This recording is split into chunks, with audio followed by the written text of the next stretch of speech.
Assalamualaikum warahmatullahi wabarakatuh. Saya Sakira Dwi Putri, mahasiswa Prodi Ilmu Komunikasi Universitas Muhammadiyah Riau, semester 3, kelas 3A2, akan membacakan materi tentang pendidikan kewarganegaraan. Urgensi pendidikan kewarganegaraan. Pembelajaran pendidikan kewarganegaraan atau civic education, baik sebagai pendidikan demokrasi maupun sebagai pendidikan HAM, mensyaratkan adanya sistem pendidikan yang bebas dari terbelenggu otoriter dan otoritarianisme dan feodalisme.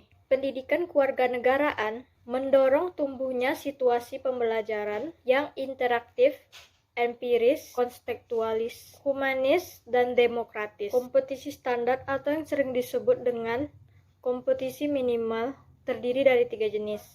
Yang pertama, kecakapan dan kemampuan penguasaan tentang pendidikan kewarganegaraan, seperti apa itu demokrasi, hak asasi manusia, dan masyarakat yang madani, atau sering disebut dengan civil society. Kedua, kecakapan dan kemampuan sikap kewarganegaraan, seperti toleransi, pengakuan kesetaraan, kebersamaan, dan pengakuan keragaman.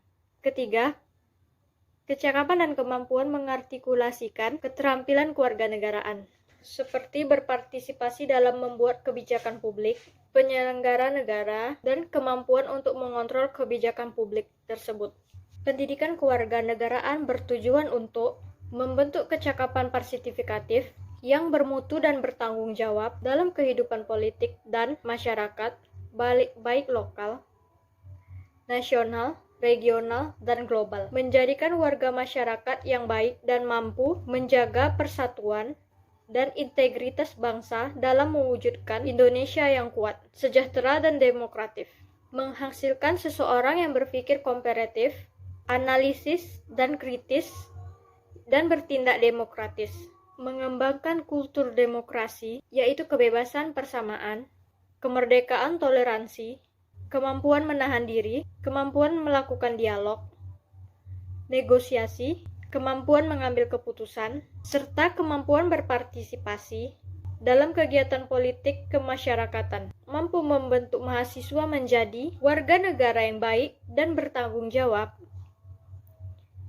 melalui penanaman moral dan keterampilan sosial, sehingga kelak mereka mampu memahami dan memecahkan persoalan aktual kewarganegaraan seperti toleransi, perbedaan pendapat, bersikap empati, menghargai pluralitas, kesadaran hukum, dan tertib pada sosial, menjunjung tinggi HAM, mengembangkan demokrasi dalam berbagai lapangan kehidupan, dan menghargai kearifan lokal. Kajian Identitas Nasional. Identitas nasional bangsa Indonesia adalah identitas yang bersumber dari nilai luhur Pancasila, yang aktualisasinya tercermin dalam penyelenggaraan kehidupan bermasyarakat, berbangsa, dan bernegara. Identitas tersebut menunjuk pada lambang, simbol, atau identitas yang bersifat nasional seperti bahasa Indonesia, bendera merah putih, lagu kebangsaan Indonesia Raya, burung Garuda Pancasila, dan Bhinneka Tunggal Ika. Guna menjaga identitas nasional, maka rasa cinta tanah air dan integrasi nasional menjadi suatu hal yang penting. Identitas nasional Indonesia merujuk pada suatu yang majemuk. Kemajemukan itu merupakan gabungan dari unsur-unsur pembentukan identitas, yaitu suku bangsa, agama, kebudayaan, dan bahasa. Integrasi nasional. Integrasi nasional adalah usaha dan proses pemersatuan perbedaan-perbedaan yang ada pada suatu negara sehingga terciptanya keserasian dan keselarasan secara nasional. Dinamika integrasi nasional di Indonesia sejak kita bernegara pada tahun 1945. Upaya membangun integrasi secara terus-menerus dilakukan. Terdapat banyak perkembangan dan dinamika dari integritas yang terjadi di Indonesia. Dinamika itu sendiri bisa kita contohkan pada peristiwa integritas berdasarkan 5 jenis integritas sebagai berikut. A. Integrasi bangsa. pada tanggal 15 Agustus 1945 melalui MOU atau Memorandum of Understanding di Vantaa, Helsinki, Finlandia. Pemerintah Indonesia berhasil secara damai mengajak Gerakan Aceh Merdeka atau GAM untuk kembali bergabung dan setia memegang teguh kedaulatan bersama Negara Kesatuan Republik Indonesia atau NKRI. Proses ini berhasil menyelesaikan kasus disintegrasi yang terjadi di Aceh sejak pada tahun 1975 sampai 2005. Integrasi wilayah melalui Deklarasi Juanda pada tanggal 13 Desember 1957. Pemerintah Indonesia mengumumkan kedaulatan wilayah Indonesia, yaitu lebar laut teritorial seluas 12 mil, diukur dari garis yang berhubung titik-titik ujung yang terluar pada pulau-pulau negara Indonesia. Dengan deklarasi ini, maka terjadi integrasi wilayah teritorialitas Indonesia. Wilayah Indonesia merupakan suatu kesatuan wilayah dan laut tidak lagi merupakan pemisah pulau tetapi menjadi penghubung pulau-pulau di Indonesia. Integrasi nilai. Nilai apa yang bagi bangsa Indonesia merupakan nilai integrasi? Jawabannya adalah Pancasila. Pengalaman mengembangkan Pancasila sebagai nilai integrasi terus-menerus dilakukan, misalnya melalui kegiatan pendidikan Pancasila, baik dengan mata kuliah di perguruan tinggi dan mata pelajaran di sekolah. Melalui kurikulum 1975, mulai diberikannya mata pelajaran pendidikan moral Pancasila atau PMP di sekolah. Saat ini, melalui kurikulum 2013, terdapat mata pelajaran PPKN. Melalui pelajaran ini, Pancasila sebagai nilai bersama dan sebagai dasar filsafat negara disampaikan kepada generasi muda. Integrasi elit dinamika. Integrasi elit massa ditandai dengan seringnya pemimpin mendekati rakyatnya melalui berbagai kegiatan, misalnya kunjungan ke daerah, temu kader PKK, dan kotak pos presiden. Kegiatan yang sifatnya mendekatkan elit dan massa akan menguatkan dimensi vertikal integrasi nasional. Integrasi tingkah laku atau perilaku integratif. Mewujudkan perilaku integratif dilakukan dengan pembentukan lembaga-lembaga politik dan pemerintah termasuk birokrasi. Dengan lembaga dan birokrasi yang terbentuk, maka orang-orang dapat bekerjasama secara terintegratif dalam suatu aturan dan pola kerja teratur, sistematis, dan bertujuan. Pembentukan lembaga-lembaga politik dan birokrasi di Indonesia diawali dengan hasil sidang pertama PPKI tanggal 18 Agustus 1945, yaitu memilih presiden dan wakil presiden.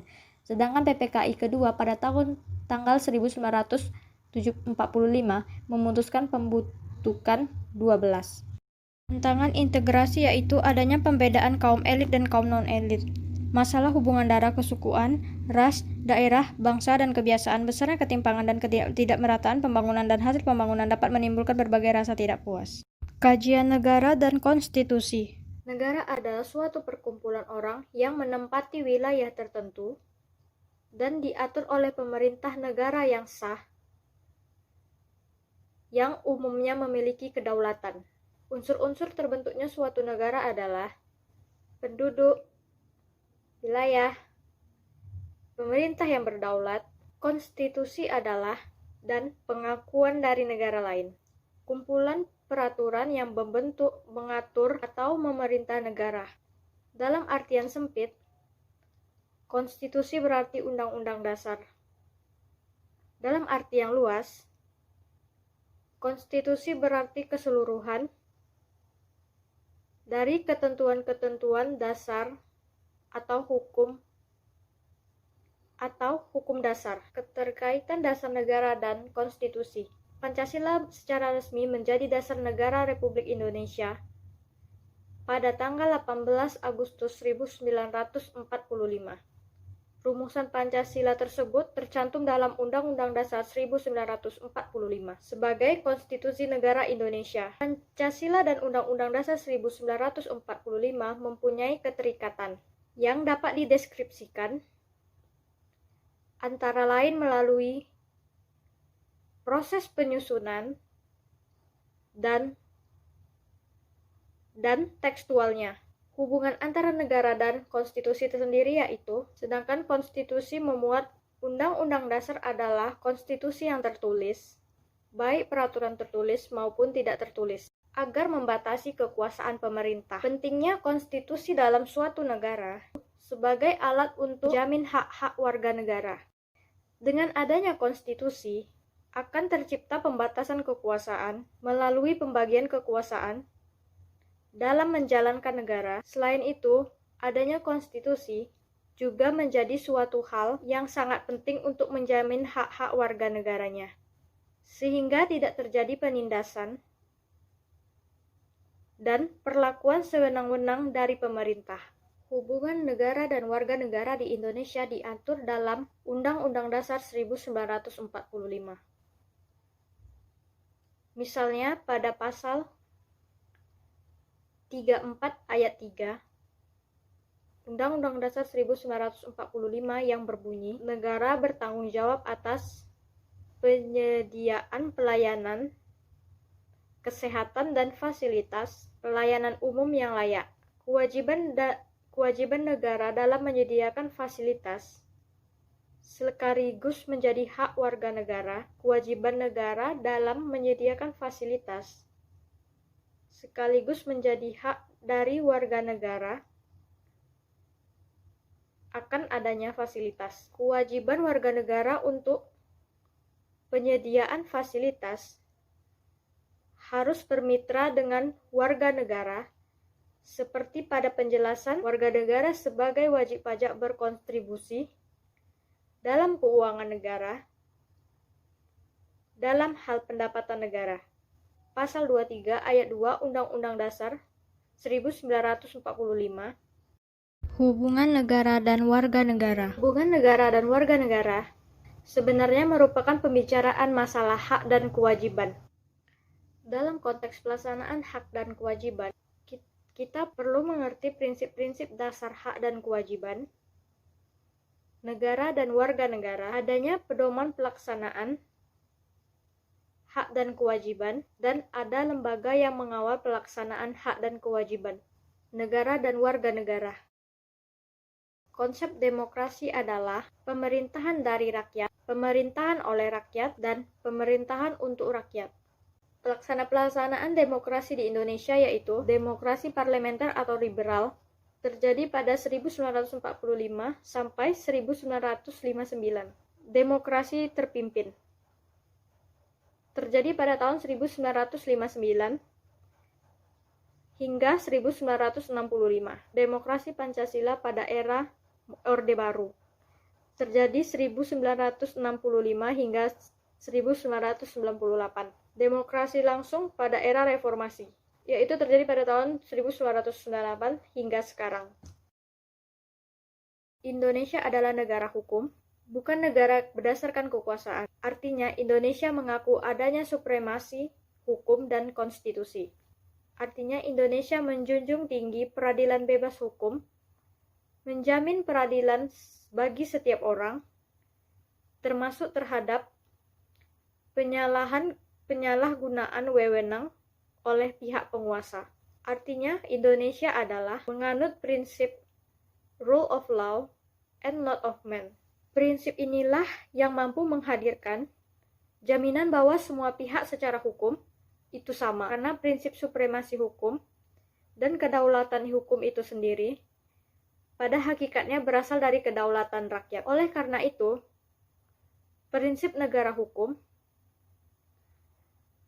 hendaklah dibangun dan dikembangkan menurut prinsip-prinsip demokrasi atau kedaulatan rakyat atau democratic rechtsstaat. Penegakan HAM di Indonesia. HAM dalam konteks Indonesia sudah diatur secara khusus dalam Undang-Undang Dasar Negara Republik Indonesia tahun 1945 pada bab 5A, pasal 28A sampai pasal 28J, yaitu ketetapan MPR nomor HAM merumuskan pengertian HAM, yaitu hak dasar yang melekat pada diri manusia yang sifatnya kodrati dan universal sebagai karunia Tuhan Yang Maha Esa dan berfungsi untuk menjamin kemerdekaan, kelangsungan hidup, perkembangan manusia dan masyarakat yang tidak boleh dirampas atau diabaikan atau diganggu-gugat oleh siapapun.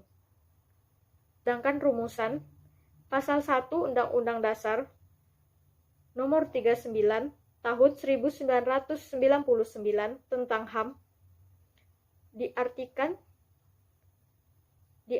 sebagai perangkat yang melekat pada manusia, sebagai makhluk Tuhan yang Maha Esa, dan merupakan anugerahnya, yang wajib dihormati, dijunjung tinggi, dan dilindungi oleh negara, hukum, pemerintah, dan setiap orang demi kehormatan, serta perlindungan harkat dan martabat manusia. Kita sebagai bangsa Indonesia patut bangga dengan apa yang sudah dilestarikan, dijaga, dan diperjuangkan oleh para pejuang bangsa Indonesia. Namun kenyataannya pada saat ini kurangnya minat pada generasi muda untuk mempelajari kewarganegaraan.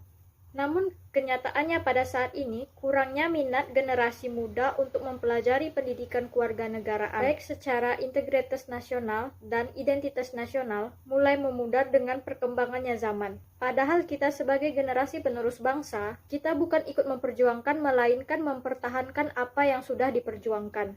Keutuhan negara kita. Seperti yang kita ketahui saat ini, generasi muda hanya terfokus kepada hal-hal yang lagi tren-tren saat ini dan malah terhanyut menjadi penikmat teknologi. Maka dari itu, kita sebagai warga negara jangan hanya mau menjadi penghias suatu negara. Kita sebagai warga negara jangan hanya mau menjadi benalu di negara kita sendiri, melainkan bersama membangun keutuhan negara Indonesia untuk menjadi lebih maju lagi. Kalau bukan kita, siapa lagi? Kalau bukan kini, kapan lagi? Sekian penjelasan materi dari saya. Apabila terdapat kesalahan, mohon dimaafkan. Wassalamualaikum warahmatullahi wabarakatuh.